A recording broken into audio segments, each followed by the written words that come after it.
السلام علیکم ورحمۃ اللہ وبرکاتہ۔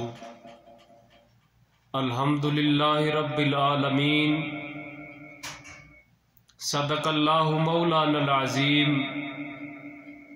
سامعین و حضرات، اللہ مالک العلام کا فضل کرم کہ اس مالک کائنات نے توفیق عطا فرمائی بیان کرنے کی، اور دعا گو ہوں اللہ سامعین و سمیت میرے کو سننے سنانے کے بعد عمل کرنے کی توفیق عطا فرمانا۔ ساتھیو، صاحبو، لائق احترام سامعین و حضرات، جیسا کہ پہلے آپ کو بتایا گیا ہے کہ نماز کی ابتدا میں، عبادت کی ابتدا میں کن کن چیزوں کا خیال رکھنا ضروری ہے، وہ آپ لوگوں کو 10 باتیں بتا چکا ہوں۔ تو آج میرا جی چاہ رہا تھا کہ نماز کا جو ابتدا جو جملہ ہے اس کی شان اور اس کا مقام بیان کیا جائے۔ پہلی بات تو یہ ہے، نماز کہاں سے شروع ہوتی ہے؟ یہ میں نے بہت سے نوجوانوں سے پوچھنے کا، بات کرنے کا موقع ملا۔ ان سے پوچھا کہ نماز کدھر سے شروع ہوتی ہے؟ تو سوال کا جواب اکثریت خاموشی میں ہوتا ہے۔ خاموشی سے مراد یہ ہے کہ نوجوان مسلمانوں کو چاہے وہ جانتے ہیں، چاہے نماز پڑھتے ہیں، تو سوال کا جواب دینے میں اتنی رکاوٹ، اتنی پریشانی یہ بتا رہی ہے کہ ہماری دل لگی نہیں، یا یوں کہہ لیں کہ دلچسپی نہیں، یا یوں کہہ لیں کہ ہم کو پتہ نہیں۔ ساتھیو، صاحبو، لائق احترام سامعین و حضرات، نماز کہاں سے شروع ہوتی ہے؟ کچھ لوگ تو مسجد میں جاتے ہیں نماز پڑھنے کے لیے، تو نماز نیت سے شروع کرتے ہیں۔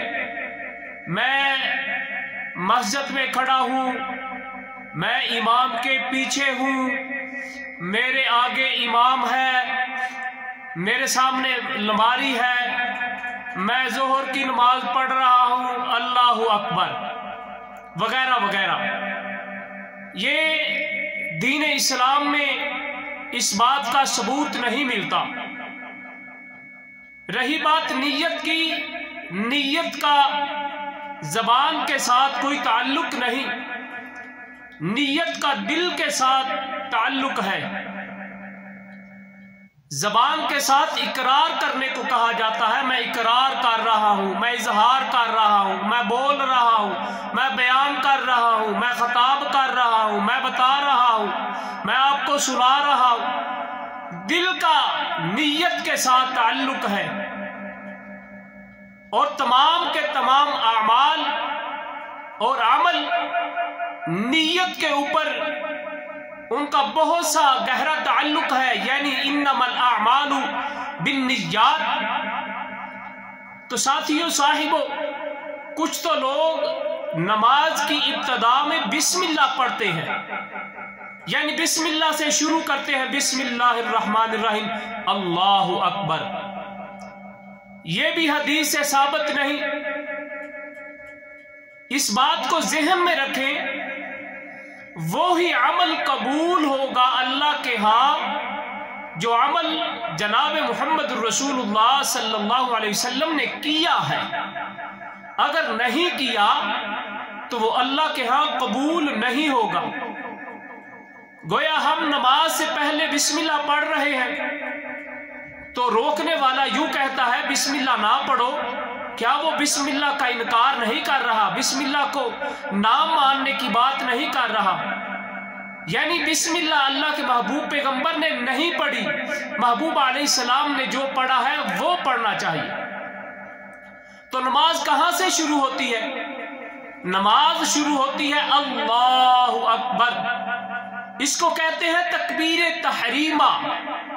تکبیر تحریمہ، یہ تکبیر اولا بھی اس کو کہا جاتا ہے، تکبیر تحریمہ بھی اس کو کہا جاتا ہے۔ تو تکبیر تحریمہ کی بہت سی فضیلت ہے۔ یہ جو جملہ ہے اللہ اکبر، اس کی بہت سی فضیلت ہے، اور تکبیر تحریمہ کی بھی بہت سی فضیلت ہے، بہت مقام ہے۔ حضرت انس رضی اللہ تعالی عنہ بیان کرتے ہیں کہ رسول اللہ صلی اللہ علیہ وسلم نے فرمایا، جس آدمی نے باجماعت 40 دن نماز پڑھی بما تحریمہ، بما تکبیر تحریمہ، یعنی جس نے 40 دن نماز تکبیر تحریمہ کو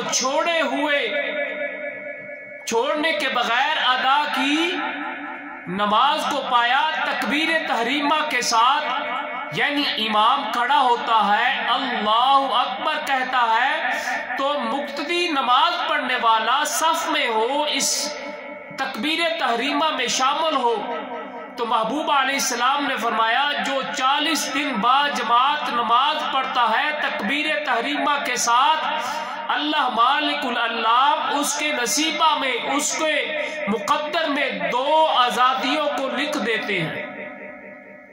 وہ کون سی 2 آزادیاں ہیں؟ پہلی آزادی، اللہ اس کو رہا کر دیتے ہیں، آزاد کر دیتے ہیں جہنم کی آگ سے۔ یہ بہت بڑی فضیلت والی بات ہے، بہت بڑی بات ہے۔ اس بات کا احساس قیامت کے دن ہوگا۔ اگر احساس کرنا چاہتے ہو گرمی کی تپش میں، اور جب گرمی زور پہ ہوتی ہے، اور گرمی کے موسم میں باہر نکل کر سجدہ کر کے دیکھنا اور ننگے پاؤں چل کر دیکھنا، آپ کو تپش کا احساس ہوگا۔ تو جہنم کی آگ یہ دنیا کی تپش، دنیا کی آگ سے کہیں زیادہ سخت ہے۔ ساتھیوں، صاحبوں، پہلی آزادی جہنم کی آگ سے اس کو آزاد کر دیا جائے گا، اور دوسری آزادی اس کو نفاق سے دور کر دیا جائے گا، نفاق سے بچا لیا جائے گا، جہنم کی آگ سے بچا لیا جائے گا۔ جو آدمی 40 دن تکبیر تحریمہ کے ساتھ باجماعت نماز ادا کرتا ہے۔ ساتھیوں، صاحبوں، یہ تکبیر تحریمہ اللہ اکبر، اس کی بہت فضیلت ہے۔ یہ اللہ کی عبادت میں ادا کرنے والا پہلا جملہ اللہ اکبر، اللہ کی بڑائی، یہ عبادت کے ابتدا میں ہو رہی ہے، نماز کے ابتدا میں۔